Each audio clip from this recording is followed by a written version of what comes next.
Here. Here. Outstanding, thank you. Public comments on closed session? Seeing none. Presentation to city attorney, sir. Yes, Mayor, members of the council, just item 4.1 will be discussed in closed session. There's no additions.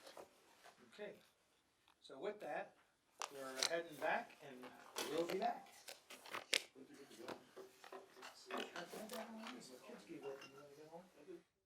Yeah, but I usually just put it up here. I usually push it out of the way. It was more ceremonial, because it doesn't go to anybody else. I just don't want to have it. I don't know what Jim did the last one. I don't know what you were doing with the last one.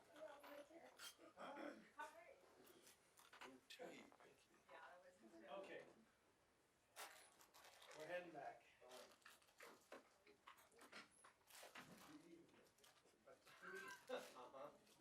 We don't need these guys in here for this. We'll hang out. If you need us, call us. Smoke is making my allergies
The 7 o'clock meeting of the city council here.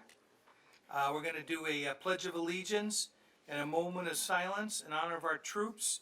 And we had a deputy, I believe in El Dorado, we just lost, Deputy Ishmael. We'll keep him in our thoughts this evening. Mr. Pertee, could you lead us in the pledge tonight, sir? Hand over heart, ready, begin. I pledge allegiance to the flag of the United States of America and to the republic for which it stands, one nation, under God, indivisible, with liberty and justice for all. A moment of silence.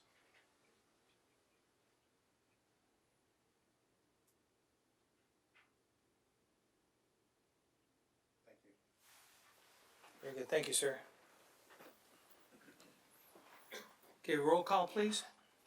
Mayor Hawthorne, Here. Councilmember Bishop, Yes. Councilmember Bettencourt, Here. Councilmember Creo, Here. Councilmember Loa, Here. Mayor Quorum. Thank you. And I would like to, let's see, Stacia, any of you other planning commissioners make it tonight? No, sir. Okay. And so you'll just carry it, you'll carry the message back. Share all these with my head documents. I would like our other planning commissioners and general plan advisory committee members, if you could stand up and introduce yourself, just so everybody else knows who's here. I don't care where you wanna start. Jason, you look like you're ready to go. Jason Zane, General Plan Commission. Thank you, sir.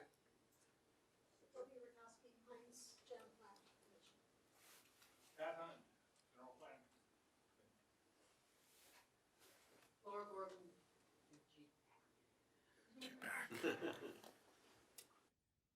Laura DeSeveret, General Planning. Teresa Ambrose, the General Planning Committee. Bob Walker, General Planning Committee. Okay, and then from staff tonight, we have Rob Bruce, Planning Manager. the guy next to you. Director of Economic and Community Development. Okay, so I think those are the key players here tonight. So, just to kind of give you the format, this is a workshop format, but it's still, a Brown Act group. So what we, but I did wanna have the, GPAC members here and Planning Commission, members invited, so that we could, we're all hearing the same thing at the same time. But in order to avoid problems with the Brown Act, we're gonna have to, this will be basically a staff presentation to us, then you'll go back to your groups and have your discussions about it. But the purpose of this discussion is, because there's so much going on at the state level and within HCD with the arena numbers, I wanted to make sure that everybody was hearing everything, because the GPAC is gonna have to make the recommendations, planning commission's gonna have to, make the rest of the sausage put together, and then the council's gonna have to end up implementing it. So I just wanted to make sure that we had the opportunity to have our key players here. I appreciate the fact that you made it out here this evening. We got messages from a couple of other folks that couldn't make it tonight, so I just wanted to make sure that, that we all kind of understood what was going on. Mr. Henderson's gonna be here in a minute. Okay, so we'll embarrass him and make him introduce himself when he gets here. With that, we got public comments on the consent calendar and any special report items. If you wanna make a comment or something you wanna make sure we don't miss, bring it up now. I put 3, but I meant 11 on the card. But my main thing is, on these agendas, I really believe that the non-agenda and the consent calendar, they need to be separate, because they're separate items. Because a person might have something on the non-agenda item that they want to talk about, and then they might want to talk about the consent calendar. And you should give the public as much opportunity as possible to lay in on both of them. We've been accommodating it. Yeah, to Actually, accommodate, yeah. right. And also on the report, we should be able to make comments on the report. I know I've emailed this to you guys, but I keep seeing the agenda and not allowing this. I mean, how do we know about what this meeting is even about? You guys don't even know what this meeting's about, or what they're gonna say. So how can we make public comments about it until we've heard what they've said? I mean, it's just kind of common sense Right. to allow the public, give the opportunity to the public to speak on this stuff. Right. So I'm just asking, I tried for years to get you guys to do the, non-agenda stuff at the beginning of the agenda, so people don't have to wait till 10 and 11 o'clock at night. So I thank you for that. Yes. For that correction. Thank you. So the other thing is, on non-agenda, is sewers at 4 Points. The city's gonna have to put up the money. So, stuff's already happening. Is it? Yep. Okay, It's you'll see it in the next agenda. That's Stand by. beautiful. That sounds good. We're starting to move that direction. Okay, and the other thing is, I try to get investors here. There's probably nobody that's on the phone more, that meets more people, who's always trying to get people up here. They have such a bad taste in their mouth, because a lot of them don't even know about the opportunity. They don't even know about the B-21 jobs or anything like that. They don't know about, there's a $1 billion project with the hospital, These are big things. We talked about it all afternoon today at the, Yeah, but the thing is, and that's gonna be online probably. nobody has any money in Antelope Valley. All the money's in LA and San Francisco. Yeah. So the thing is, we have to, as people like me and other real estate agents, those are 3,000 foot soldiers for this Antelope Valley. You have to give us resources, information that we can pass on to people down below. We didn't, the project that was approved by the mall. Okay, he said that they did a report, and this Palmdale was 1,000 units short. Okay, when 2,000 units short. Now I have nothing to take to my investors down below and show them this. You see what I'm saying? It's all just word of mouth. Like on our website, we should have reports. We should have stories. We should have groundbreaking pictures and stuff like that on the new city website. So we can take that link and I can attach that to what I'm talking about. The 360 video that you guys did. I mean, it's great, but if nobody sees it, nobody knows about it, it doesn't do. There's 300, I think there's like 400 subscribers. So we should be 10,000 subscribers to that. Thanks, we got it. You'll see some changes because the new website's up and there's a lot more stuff coming. So I need this information so I can take it to people to bring wealth to this community. Thank you. Thank you. Anybody else? So I think we had a couple of general plan committee members show up, and we introduced each other. So if you wanna stand up and introduce yourself, anybody that showed up late, Dean? I would like to introduce Planning Commissioner Dean Henderson. Now I have to tell I'm not a general plan member, so. Are you GPAC? You're GPAC, aren't you? No? Aren't you GPAC? I'm Suzanne Reyna. I live here in the wonderful Palmdale. No, I won't let go of your hand. Thank you. Because I love this woman. She's one of my besties. Yeah. I like being here and I know I'm gonna be on, so I Thank have you. to say it. All right, now we got that out of the way. All right, we good? We ready to go with the reports? Okay, so again, this is a report format. Basically, this is just the staff. We're not gonna be doing anything specific. There's not gonna be any specific direction to the staff or anything this evening. This is basically gonna be a one-way conversation from the staff, bringing us all up to speed on what's going on. And then back in our respective boards and commissions, we'll go ahead and, if we need to have any further discussion on it, so. Sir?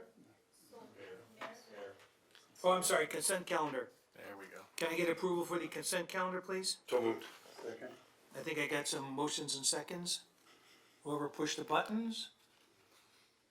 And we will have everyone show their votes, and we'll listen to the, We have a motion and a second, start voting. we gonna have to get some music when that's going.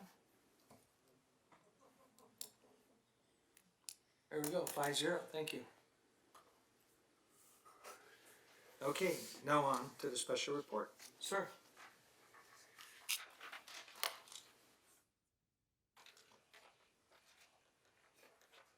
Good evening. We're going to dive into the wild world of Rena or Rana, depending upon how long you've been dealing with this. Since the 1970s, the state has required jurisdictions to plan for residential development and growth in their jurisdictions. Over the different cycles, the state has consistently ratcheted up the requirements and the criteria and the penalties for not doing so. We're currently in the 5th cycle, and we are preparing for the 6th cycle. The objectives are to provide a housing supply with a mix of income categories throughout the state and promote social equity and diversity. They are looking at creating a jobs housing balance in communities to reduce commute times and make sure that communities have all income categories of housing in their communities and not just all low income or all middle income or all higher income. Why is the RONA important to us? It didn't used to be that important to cities because there weren't any penalties associated with not complying with it. But over the years, the state has, as I said, continually ratcheted up the requirements. So now in order to get your housing element certified by the State Department of Housing and Community Development, usually known as HCD, you have to demonstrate that you've incorporated all of the requirements of the RONA into your housing element, which basically means that you've zoned adequate amounts of property to generate the residential units at the income categories, which the state translates into density categories. If you don't do that and do your annual reports to HCD demonstrating what you've done to try and comply with those requirements, cities are ineligible for certain grant funds coming from the state, and they are substantial. This is a mind-numbing chart on what the process is. SCAG released several different alternative methodologies. They have settled on a hybrid methodology. We are currently getting ready for SCAG to, I can't even see that, there we go, to adopt a methodology. It's out for public comment, so the goal is that by January, February, they're going to adopt a new methodology for the region. The proposed methodology includes the jurisdiction's projected housing need, adds the existing housing need, and comes up with the total need. These needs are based upon each jurisdiction's reporting to SCAG on their development potential. The framework methodology is shown here, so you can see that under existing need, they've got several categories that they're utilizing, projected need, and then the income categories, I'm sorry about that. The income categories are how the numbers get distributed for each city. So we have several differences between the fifth and sixth cycle. The fifth cycle was very controversial. There were a lot of communities that were accused of trying to game the system, end up with fewer units, do referendums with their communities, and reduce the potential growth in their general plan so that they would get a much lower allocation. SCAG has done a very good job at tightening up those requirements so that we've got what appears to be a much fairer distribution in this cycle. More differences. Previously, the only person or jurisdiction that could appeal an allocation was the jurisdiction itself. So when several jurisdictions were looking at very wealthy communities that were getting allocations of single digits, and less affluent communities were getting triple and quadruple digits, there were a lot of questions, but nobody could challenge that because it could only be challenged by the jurisdiction itself. That's no longer the case. So if we see Beverly Hills getting 0, somebody can jump up and down and say that's not fair. So, and then this is a comparison of the last cycle with this cycle. So right now we are looking at an allocation of over 11,000 units, where in the last cycle we had 5,400 units. That's a significant difference, but what is the bigger difference is that the SCAG region has been allocated over 1.3 million units to distribute amongst its member jurisdictions. That's significantly higher than the last time. This is the breakdown across the state on all of the different COGs that are receiving allocations. I think the numbers speak for themselves. The total allocation statewide is just under 1.7. The SCAG region alone is getting over 1.3 million. Explain what the SCAG region is so they all understand. That is basically Ventura County, San Bernardino County, Orange County, and the member cities in there. And LA County, of course, I'm sorry. And then Imperial. Imperial, sorry, I missed that one. So it's a lot of jurisdictions, but It's not 3/4 of the state. How do we get to those numbers?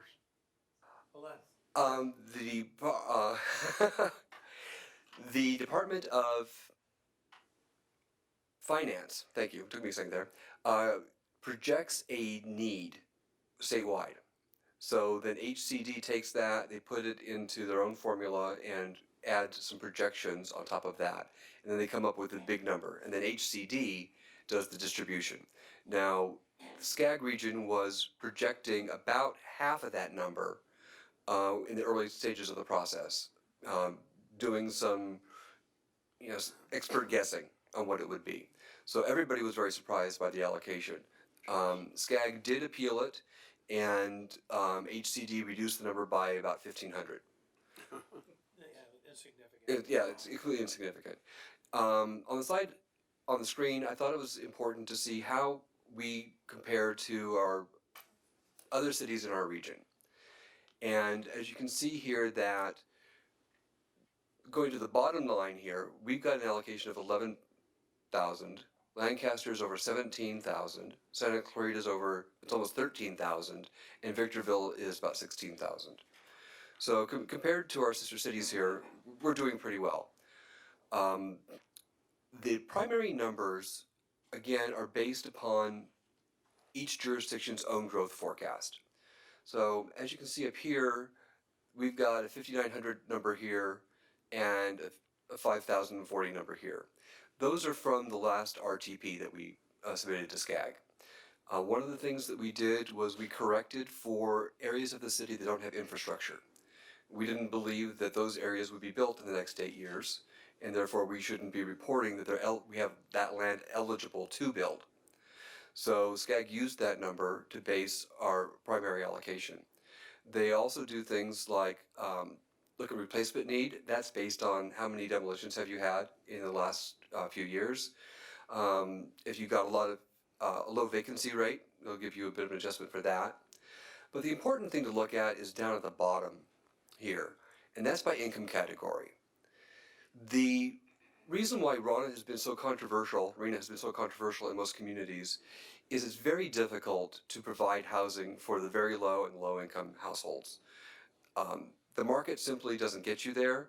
The state formula assumes that if you build dense enough and you use the theories of supply and demand, that the prices will go down.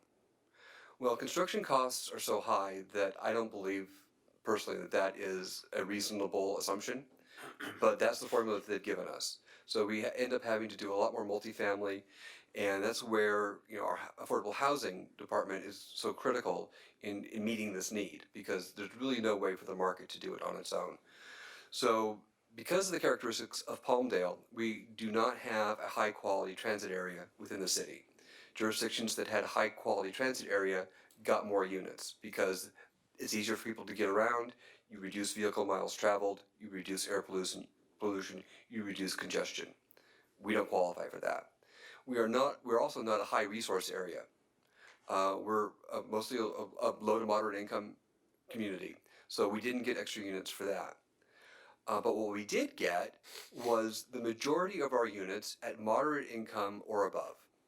So we're at about 65% of our units that the market can take care of all by itself. We don't have to do anything.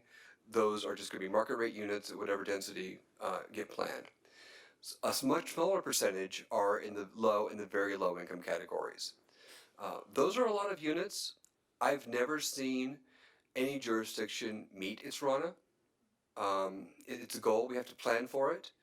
The state is moving in its legislation towards trying to require cities to build units, which is perplexing. We don't have the resources to do that. That's not our goal. We facilitate development. But there are a lot of jurisdictions throughout the state that have been no growth or slow growth. And they've really been putting up obstacles to developing housing of any type, especially affordable housing, or changing the characteristics of their communities. So I believe what's happened is that the state has been trying to close all of those loopholes, but they, one size doesn't fit all. Palmdale isn't that community. We're pro-growth, we're pro-development. We facilitate development of residential or any other kind of development that happens in the city. We're trying to build a city. But we've got a lot of punitive things here that are difficult. And it's, we're going to be having to justify every year to the state why we're not meeting these numbers and what we're doing to try and achieve that. Rob, one of the things that I think this is a good time to mention is, I'm on several legislative committees, and when we met with the governor at the beginning of the year, and we met with the legislative leadership, they told us, quit saying no. Show us what we can do, but quit saying no to everything we wanna do. We worked really, really hard on a couple of bills, including SB5, that would do exactly what the governor's asked us to do, is replace this housing. We're down $40 million a year since they killed redevelopment. 20% of that was used for affordable housing, it's gone. So the state doesn't have a surplus, they have our money. So with SB5, it could generate that tax increment, which is a whole nother topic for another night, but it provides the incentive to be able to build some of that housing. We managed to lobby that, get it through all the committees at the Senate, get it over to the Assembly, it passed with flying colors, gets to appropriations, and they said, well, you know what, it's not really new money, it's $2 billion, but until you do something, it's nothing. So, yeah, it's not a big deal, and the governor vetoed it. So everybody was blindsided, everybody. We thought this was for sure the one that was getting signed, and he vetoed it. And quite frankly, everybody's disgusted because we all feel like we've been played by the governor on this thing. And we've made that very clear to him that we're not happy. So we're gonna go back in January. We're gonna continue to try to work on some legislation, but really the question becomes, we did what you asked us to do, and we still got jammed on it. So you can't build what you don't have the money to build, you can't facilitate it, and we can only go so far with our incentives. So I just needed to interject that because we worked so hard and spent so much time with the league, contract cities, and our staff to move that stuff forward. So and that is all absolutely factual, and I can show you the numbers. So I just thought it was good that everybody had that opportunity to hear that. It's very challenging. In my last jurisdiction, I ran affordable housing until the state took it away. And, the state model of only providing, tax funds and bonds for 100% affordable projects is another frustrating part of the equation. Why can't we do, mixed income projects and use state money? And that's the end of my presentation. I'm available for additional That questions. was a rhetorical question and a great way to end it. I'd like to have the council now, and so general plan and planning commission will have the opportunity to make your notes so that you have the ability to bring this back and have some additional discussion for how you are gonna help implement some of these policies at your levels. I want the council to weigh in here.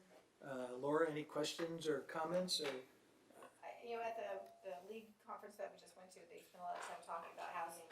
They had some really good ideas, I just don't know how that we could implement them here, so. Yeah, when they take your money, sorry. Mr. Creel. A very complicated formula. I've been attending the meetings for the last couple of months, and it is difficult to understand how these numbers are assigned when you can easily see the disparities between what one city can get and what another one gets. I really don't know how the state mandates these numbers on jurisdictions without really providing the resources. And essentially, this is something that is driven by the market. Developers, the bottom line is they want to make a profitable project. And without any assistance really from the state and taking away the things that you mentioned, makes it really difficult for jurisdictions to be able to provide the housing need that is required. The homelessness issue, I mean, it is something that this is the reason why, prices go up and up and up, and what is affordable really for different communities. So our Kursan connection, that was 8 years ago that we approved that, and they just filled the first building and they're working on a second one. 8 years to get 160 units, start filling up. And I'll tell you something, I'm looking around this room and I see about 2/3, maybe 3/4 of the people that are in this room were out helping build the veteran housing project over there in Division and R.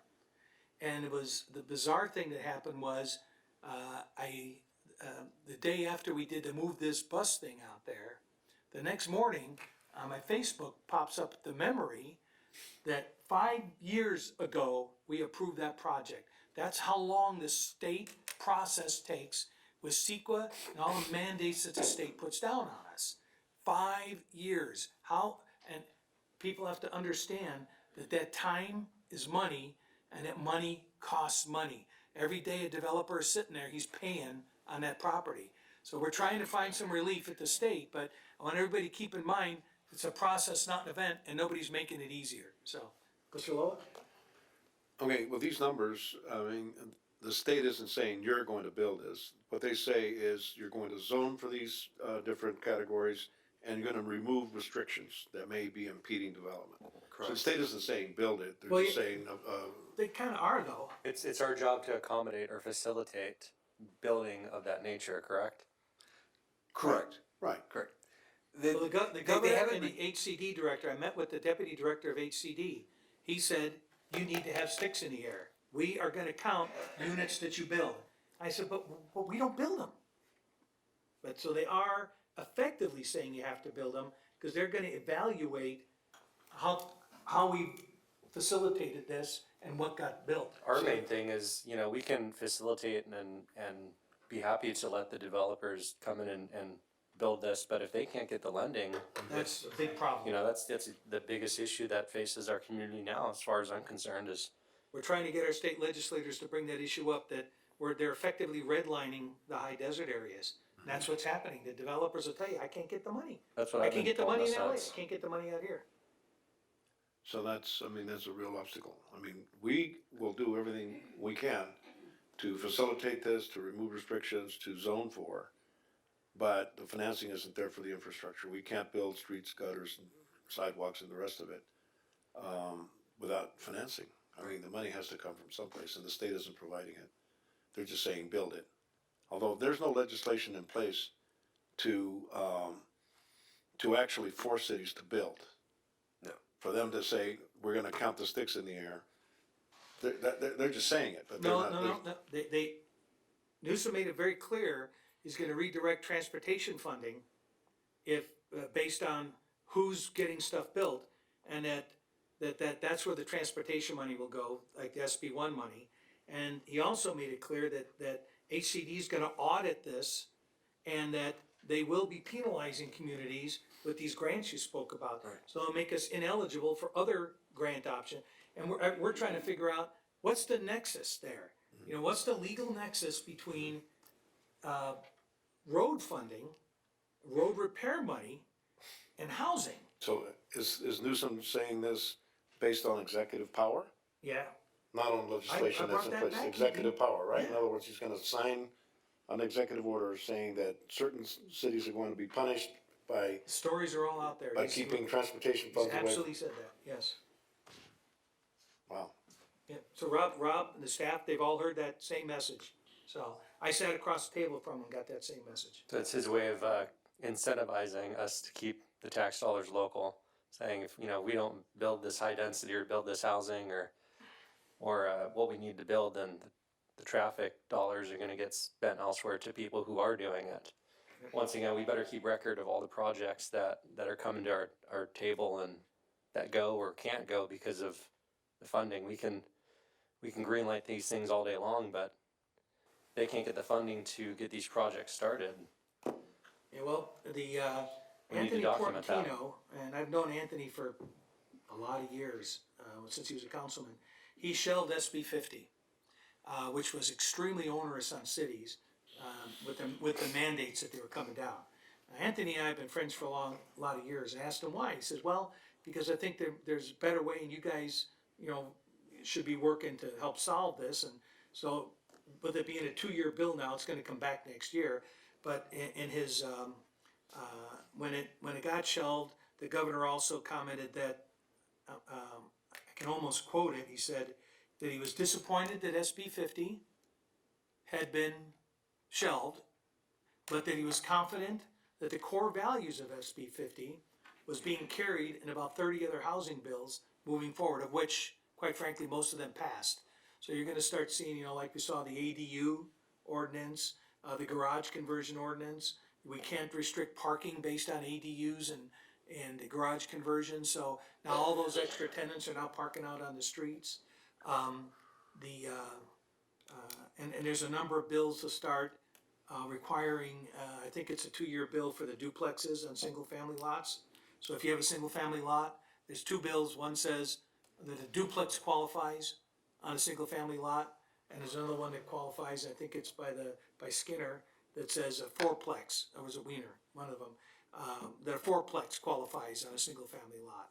So that's gonna be a challenge for our planning commission, when some of these projects come forward, as these bills start moving in, because, some of them, quite frankly, are gonna help us meet some of these goals.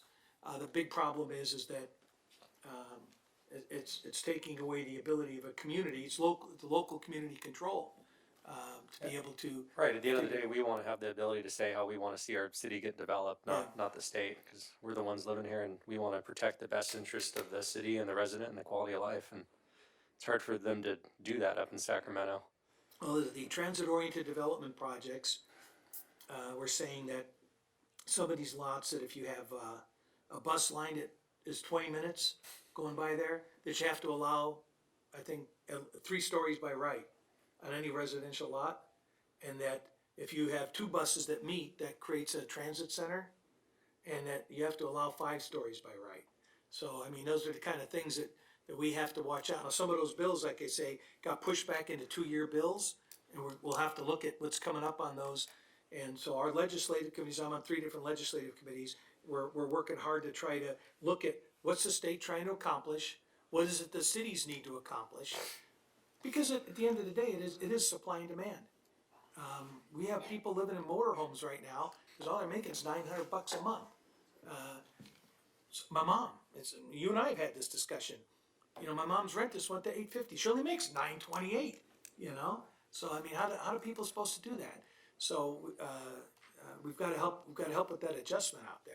So as you get into your discussions within your committees, it's going to be important for you guys to help look at some of the ideas.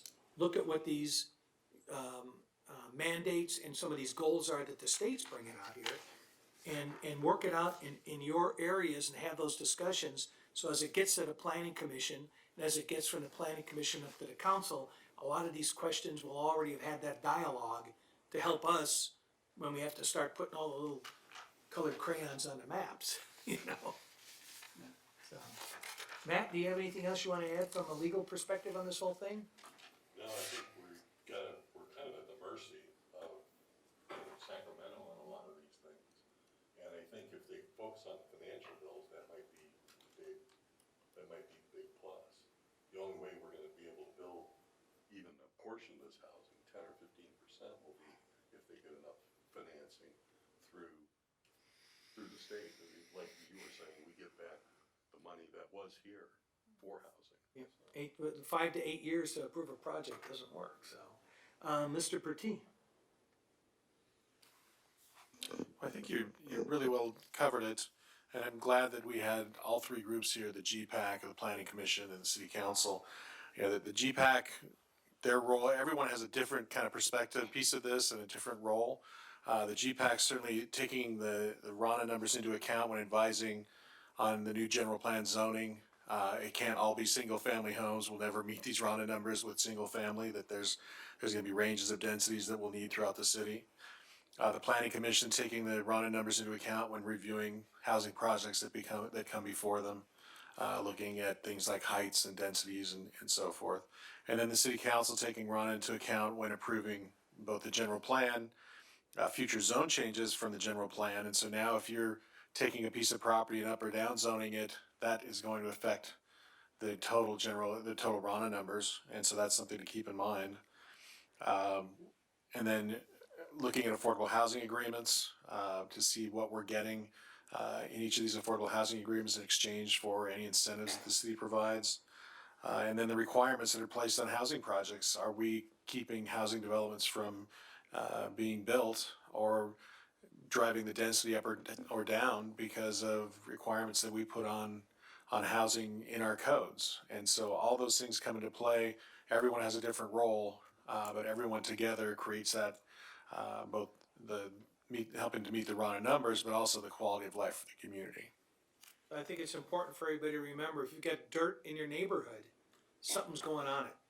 So that's, and it's just how much and when, because it's a big open target right now, especially with the state taking a lot of these decisions out of the local community's hands. So some of the stuff that you guys are gonna be looking at the GPAC and at the Planning Commission, it's gonna be sort of ministerial.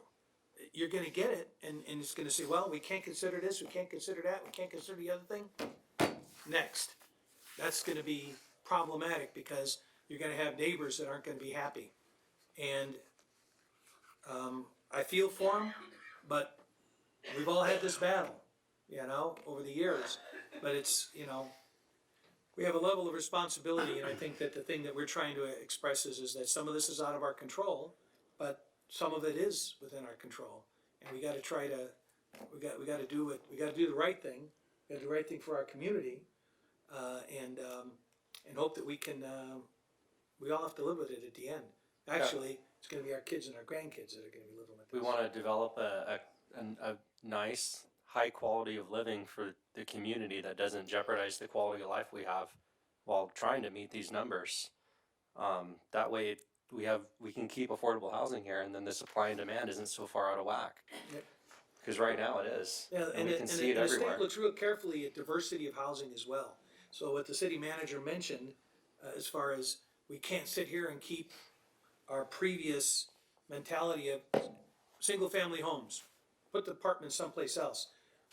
Right, The state's not, they made it very clear. we need they are different not kind of gonna do it. products on the So market. you have to have that variety, and you have to be able to move it around.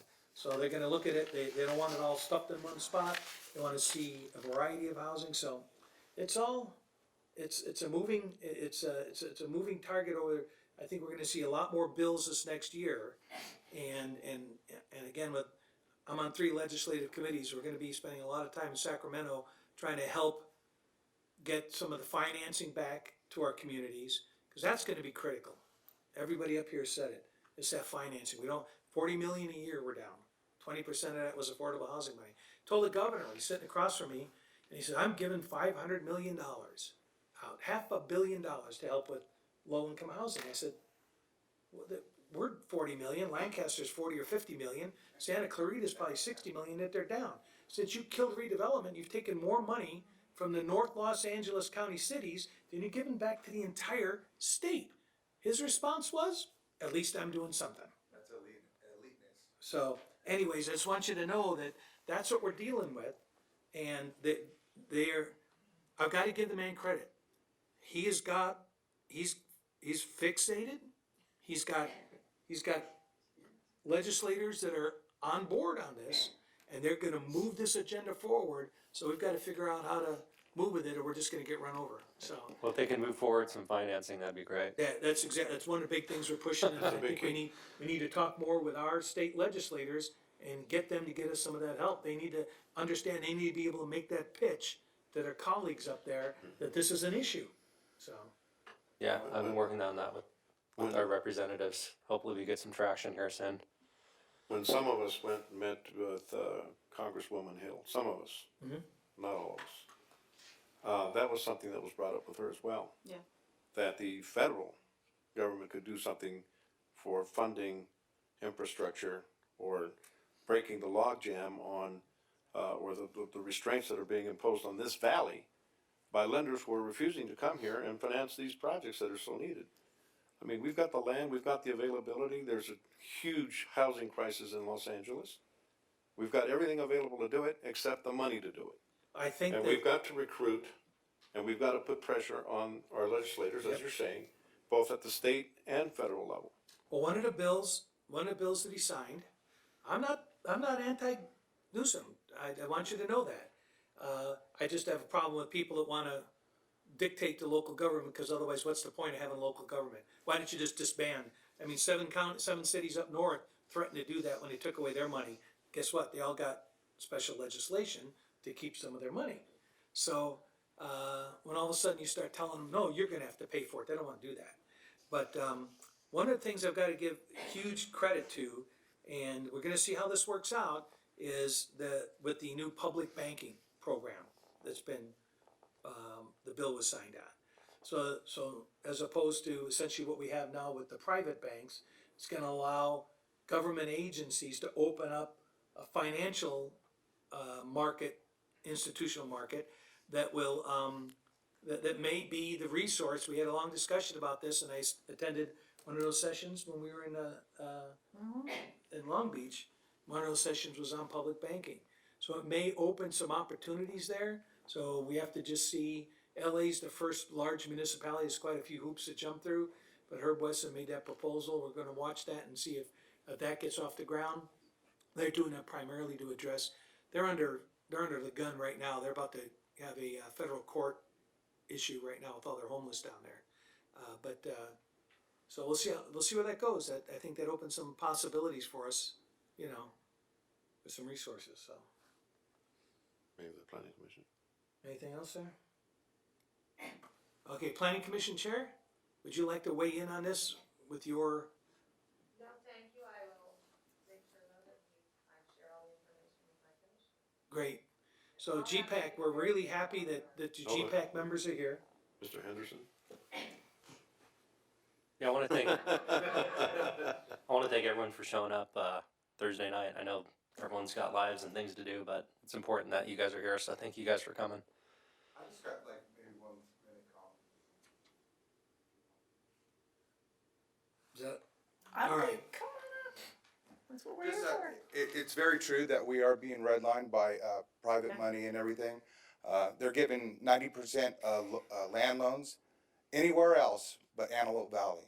So, you know, also, we really do need to get Katie Hill and McCarthy, who's Trump's buddy, and push them to cut MIP, the mortgage insurance on FHA loans, because a lot of home buying is psychological, you know. So by doing that, I think that would get people into the buying mode. I really do believe that. Obama was going to do it, Trump stopped it, but you know, the chances of foreclosures happening anytime soon is not going to happen. So why not cut it and save people, you know, a lot of money? Because that's less money they need to buy a house, and they also save about $100 a month that goes towards mortgages. I challenge everyone in this room to go home and write an email to Ms. Hill, Mr. McCarthy, Mr. Lackey, and Mr. Wilk, and tell them we need your help. Well, like Mr. Lois said, we have, him and I both sat with Katie Hill, and she really is very supportive, and she understands, we've discussed the crisis that we're having in the Antelope Valley, and she has pledged her support to help us with that, so. She was unaware of it until they She was brought it up. unaware until we had the meeting, that was even happening. I pushed her on the MIP cut. All it takes is executive order. Trump could do it for Christmas for the whole nation. Bipartisan support, having McCarthy and Hill do it together and propose it to him. I think it would help her out right now too. And, but the other thing also is we need to expand opportunity zones to include all of Antelope Valley, which qualified, but Steve Knight and Lackey and Wilk didn't do their job, basically. And the other thing is we need to have a HUD COC in Antelope Valley. Palmdale and Lancaster need to have a HUD COC, so we get direct money, we have a direct connection to the HUD people. If Long Beach can do it, Pasadena can do it, Glendale can do it, why can't we? To me, it's pretty simple. But is this basically they're saying we need 6,000 units just in Palmdale in the next, what, So- now or 4 years? No, they're saying this is over that cycle, and those are the numbers that were being allocated. So, what the actual numbers are, if you look at that chart, the total need is that red box, it's about 2/3 the way down the page, 5292, Okay, okay? that's right now. That's Right. what we need. That's a total existing RENA need. You add the overflow numbers that weren't met, that's how we end up with the 11,000. So that's what wasn't met the last cycle. So you add those two numbers, and that's how we get that 11,000. And then you have the breakdown of what that is, and quite frankly, when the staff sat down and explained it, I was actually kind of encouraged that we got an allocation with a moderate income number, that we weren't that it wasn't all dumped in the very low and extremely low categories, so. So this is just what we need today, as of today. What's Not that? what we'll need in 5 more years, that's what I'm trying to say. What's an 8-year cycle? This is an 8-year cycle starting in 2021.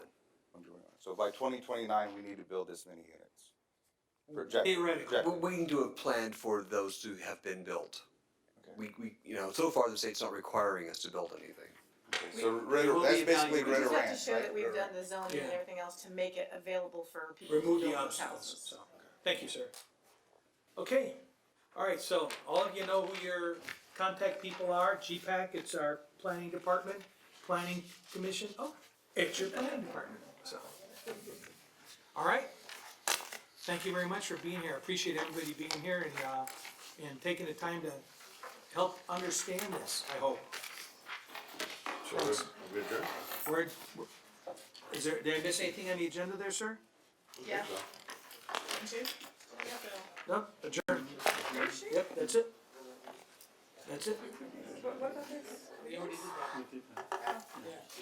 Oh, that's what we voted on, okay. Thank you guys for pushing the sewer. There's a thing coming forward that It is. it's gonna be incremental, but we do have, it's starting to move south. We only can do so much of it.